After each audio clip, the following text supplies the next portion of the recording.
If you fall right now, what hit the road first? Not your helmet, that will be your hands. So yeah, I am Harshit, Rider developer, and today I will explain and clear your all doubts regarding the riding glove, like what are TPS, TPR, what are the SPS and KNX mechanism in the riding gloves used, why you should go for the full gauntlet riding glove. So let's start. तो सबसे ज़्यादा क्या होता है कि जब in every motorcycle crash चाहे slow हो या फास्ट, एक ह्यूमन टेंडेंसी है कि वो अपने आप को प्रोटेक्ट करने के लिए क्या करेगा, अपने हाथों का यूज़ करता है. तो अगर आप विदाउट राइडिंग ग्लव राइड कर रहे हो तो सबसे ज़्यादा जो इंजरी होगी वो सबसे आपके हाथों पे आएगी. इट मीन्स अगर आपका क्रैश होता है और आपने राइडिंग ग्लव नहीं पहने हुए तो सबसे ज़्यादा जो इंजरी होगी वो आपके हैंड्स पे होगी. आपकी जो बोन है वो ब्रेक होने का और फ्रैक्चर होने के मल्टीपल केसेस हो सकते हैं, मल्टीपल टाइप ऑफ इंजरीज हो सकती है. तो इसलिए you should go for the riding glove every time when you ride. So yeah now comes कि भाई राइडिंग ग्लव तो ले लेता है. इट मीन्स अगर आप जाओगे अभी अमेजोन या फ्लिपकार्ट पे तो आपको 200-300 हर तरीके के राइडिंग ग्लव्स मिल जाएंगे. लेकिन मेनली डिफरेंस कहाँ पे आता है कि 200-300 की राइडिंग ग्लव भी है, 2-3 हज़ार के राइडिंग ग्लव है, 5,000 के, हर एक तरीके के राइडिंग ग्लव है. लेकिन डिफरेंस कहाँ पे आता है? तो उनमें आता है कि डिफरेंस आपकी सेफ्टी पे, कि उसमें जो मटेरियल यूज़ हुआ है, उसमें जो बेसिक आपका जो लेदर मटेरियल होता है, जो आपके गार्ड होता है, जो आपके स्लाइडर्स होते हैं, वो सब चीज़ें वो सब किस क्वालिटी की है, उस बेस पे उस ग्लव का जो प्राइस है या उस ग्लव की क्वालिटी डिसाइड होती है. तो यहीं पे जो एक प्रॉपर राइडिंग ग्लव होता है उसमें आपको प्रोटेक्शन के लिए हर एक चीज़ देखने को मिलेगी. स्टार्टिंग फ्रॉम दी प्रॉपर नकल प्रोटेक्टर्स, आपके फिंगर्स के लिए एब्रेशन लेयर जो कि इम्पैक्ट के टाइम पे फोर्स को स्प्रेड करने का काम करती है ताकि आपकी फिंगर्स पे प्रेशर ना आए और आपकी फिंगर्स पे जो आपका इंजरी के चांसेस होते हैं उसको कम किया जा सके. तो proper knuckle guards, then comes your proper palm protectors, palm sliders, जो भी आपको कहना चाहते हो. और फुल गाउंटलेट ग्लव में क्या होता है कि एक आपका रिस्ट प्रोटेक्टर भी होता है जिसमें कि अगेन TPR कोई सी भी लेयर, कोई सा भी मटेरियल यूज़ हो सकता है. एंड ऑल्सो एक एब्रेशन लेयर यहाँ पे भी होती है जो आपकी फोर्स को स्प्रेड करने का काम करती है कि सीधा प्रेशर आपके रिस्ट पे ना आए. सो या ये तो हो गया कि इसमें मटेरियल्स क्या है या क्या इसका आर्किटेक्चर क्या होता है एक राइडिंग ग्लव का. बट नाउ कम्स कि भाई प्राइस में इतना डिफरेंस क्यों होता है. प्रीमियम ब्रांड्स जो होते हैं और आपके जो चीप ब्रांड्स होते हैं उनमें डिफरेंस क्या है.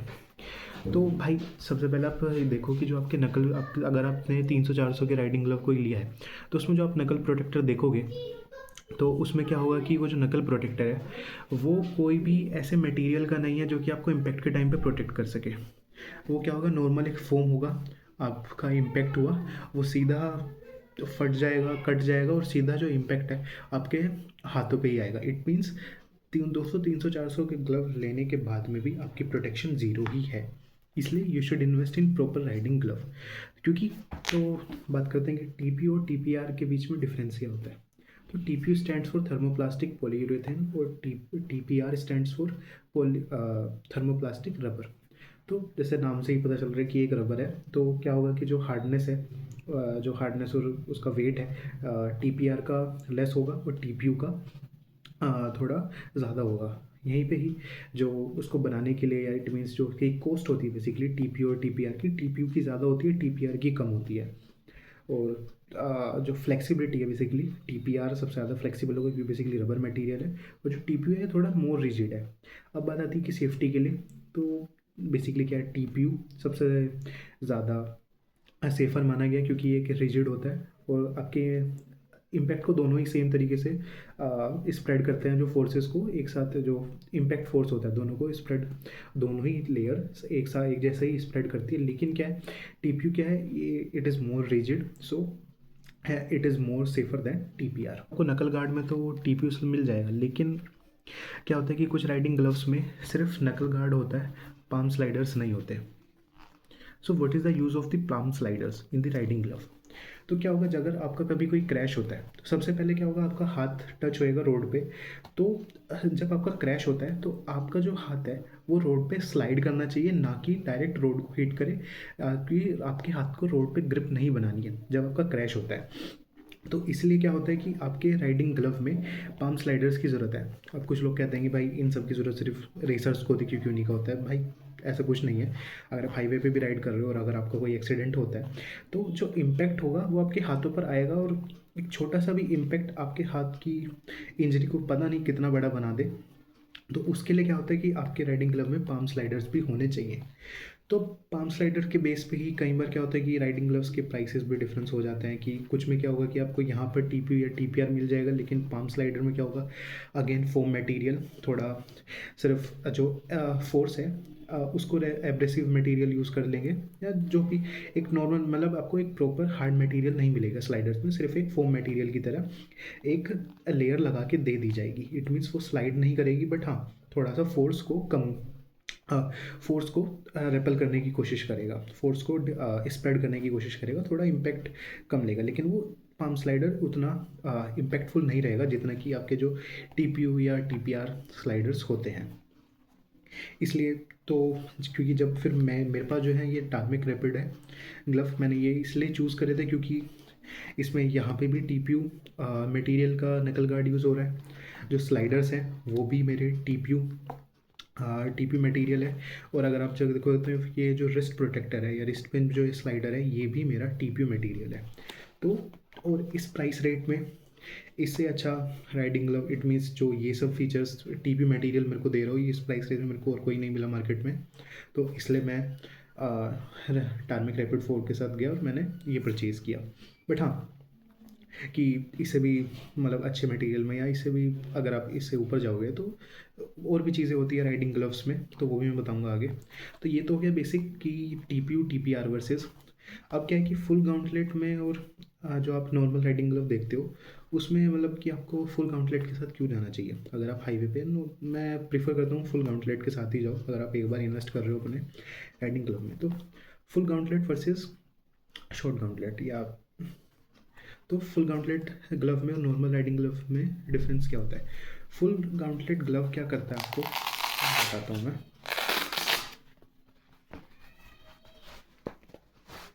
फुल गाउंटलेट ग्लव देखो, अगर आप ये देखोगे तो ये क्या है कि यहाँ पे मेरा नकल प्रोटेक्टर से, तो यानी कि इतना पार्ट अगर आप कोई नॉर्मल राइडिंग ग्लव ले रहे हो तो आपका इतना पार्ट कवर रहता है, ठीक है। लेकिन अगर आपका इम्पैक्ट हुआ तो आपका जो राइडिंग जैकेट में जो आपकी एल्बो गार्ड होता है वो सिर्फ एक तरह से मानो यहाँ तक होता है। तो इट मीन्स ये वाला जो एरिया रहता है ये इम्पैक्ट के लिए अभी भी मतलब यहाँ पे भी इंजरी के चांसेस हैं। तो उसके लिए क्या होता है, और जब अगर कभी आपका इम्पैक्ट हुआ है तो सबसे पहले जो हायर चांसेस क्या रहती है कि जो आपका ये रिस्ट है इस पर प्रेशर आएगा और इसके मुड़ने के चांसेस ज़्यादा होते हैं, जिससे आपके यहाँ पे एक बोन होती है इसके फोल्ड, उस पर प्रेशर आने की वजह से वो बोन के टूटने की सबसे ज़्यादा चांसेस होती है। उसको भी उस बोन पे प्रेशर कम आए या उस ये जो आपका रिस्ट है ये जो मुड़ता है या फिर जो क्रैश के टाइम पे जो उस पर प्रेशर आता है या जो ट्विकिंग होती है, इस चीज़ को कम करने के लिए, इस चीज़ को ही प्रोटेक्ट करने के लिए, इट मीन्स आपके पाम को प्रोटेक्ट करने के लिए ही आपके फुल गाउंटलेट राइडिंग ग्लव का यूज़ होता है।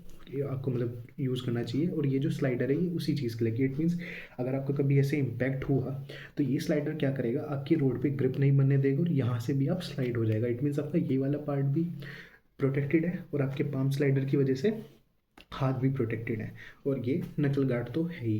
तो इसलिए you should go with the full gauntlet riding glove. अब आपको स्टार्टिंग में बोला था कि मैं आपको SPS और KNX के बारे में बताऊंगा। तो बेसिकली दोनों चीज़ों में क्या होता है कि KNX और SPS आखिर है क्या। जो आप देखोगे कि मेनली आपका जो रिस्ट प्रोटेक्शन है, रिस्ट प्रोटेक्टर के लिए SPS टेक्नोलॉजी एक पेटेंटेड टेक्नोलॉजी है जो यूज़ की जाती है मेनली। आई थिंक मैंने राइडिंग ग्लव जो देखा था राइडा एरोब्रिक्स, उसमें SPS यूज़ हुआ है। तो SPS stands for scaffold protection system. और स्कैफोल्ड क्या होता है कि आपके जो रिस्ट है यहाँ पे एक बोन होता है स्कैफोल्ड बोन। तो जब आपका इम्पैक्ट होता है, सबसे जो आपका क्रैश होता है, सबसे ज़्यादा चांसेस रहते हैं कि वो आपकी जो स्कैफोल्ड बोन है उसी को या उसी पे सबसे ज़्यादा इंजरी की आने की चांसेस रहती है। तो उसी को प्रोटेक्ट करने के लिए एक पेटेंटेड टेक्नोलॉजी है SPS। वो क्या करती है कि अगर आपके राइडिंग ग्लव में SPS यूज़ हुआ है तो वो एक स्पेशल मैकेनिज्म के ज़रिए यहाँ पे स्लाइडर लगाया जाता है, जो कि जब आपका क्रैश होगा तो वो उस अपने मूवमेंट के ज़रिए आपके उस बोन पे प्रेशर नहीं आने देगा, जिस वजह से उस बोन पे जो इंजरी आने के चांसेस हैं वो कम हो जाएंगी। तो उसके लिए SPS यूज़ होता है, जो कि आपको थोड़े प्रीमियम ब्रांड्स में मिल जाएगा, या फिर रायदा एरोप्रिक्स में अगर देखोगे तो मिलेगा आपको वहाँ पे। और जो मेरे राइडिंग ग्लव है इसमें KNX यूज़ है। KNX में बेसिकली मेनली आपका वही TPU स्लाइडर्स यूज़ होता है आपके रिस्ट को प्रोटेक्ट करने के लिए। सो या एंड आई थिंक KNX और जो SPS है इसके बारे में बहुत कम लोग जानते हैं, तो इसलिए मैं ये वीडियो बना रहा हूँ ताकि सब लोग जाने और अगर आप लोग इन्वेस्ट कर सकते हो तो प्लीज़ SPS के साथ जाना प्रीफर करना। तो क्या, और अगर आपको इस ग्लव के बारे में एक और रिव्यू वीडियो चाहिए होगा तो मैं बना दूंगा वैसे, पर मैं अभी कोई प्रमोशनल वीडियो नहीं है। तो या जो ये टार्मिक रैपिड 4 है, ये मेरा टार्मिक रैपिड राइडिंग ग्लव है, ये मैं यूज़ कर रहा हूँ। और इस प्राइस रेट में I think this is the best riding glove which I can find which offers this much protection, क्योंकि जो बाकी ब्रांड्स हैं इस प्राइस रेट में जो मेरे पाम प्रोटेक्टर्स हैं मुझे TPU मटेरियल नहीं मिल रहा था, इस वजह से मैंने टार्मिक रैपिड लिया है।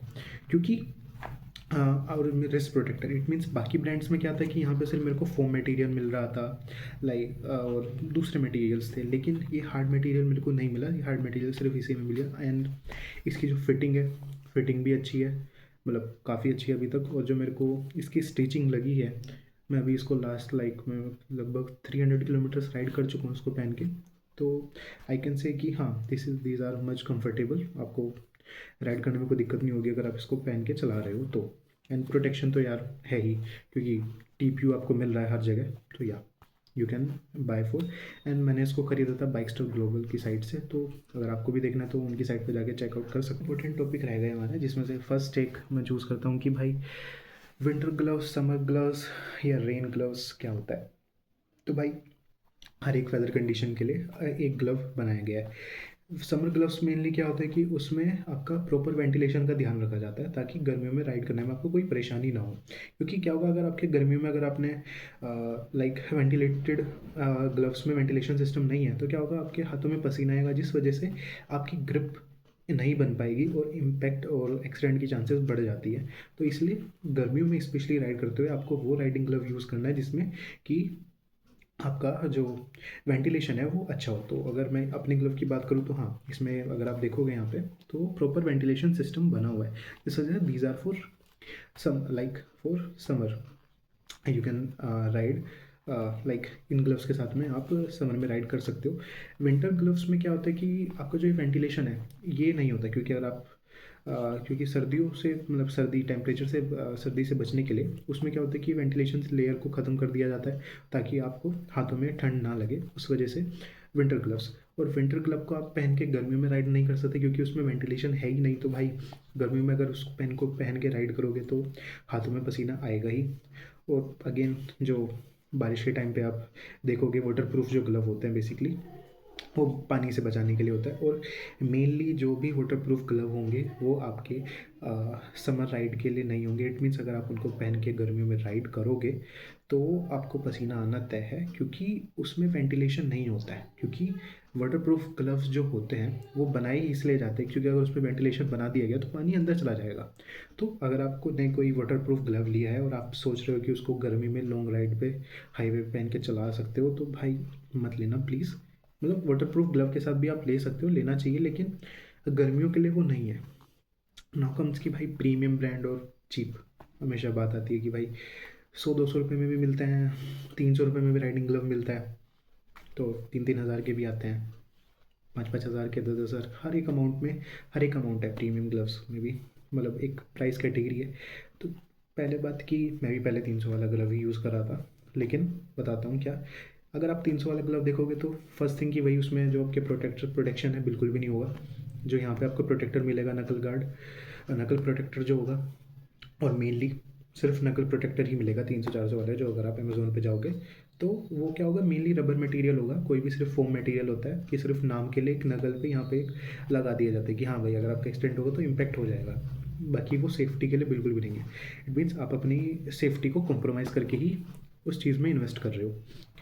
यहीं पे अगर किसी अच्छे ब्रांड में जाओगे तो उसमें क्या होगा कि जो आपका ये मटेरियल है इसकी प्रॉपर टीए टेस्ट के बाद में, और इवन जो आपकी स्टिचिंग होती है वो भी 2-3 लेवल के बाद में, इतनी लेवल की स्टिचिंग होती है, इस तरीके से स्टिचिंग की जाती है कि जब आपका क्रैश होता है ये फटे ना।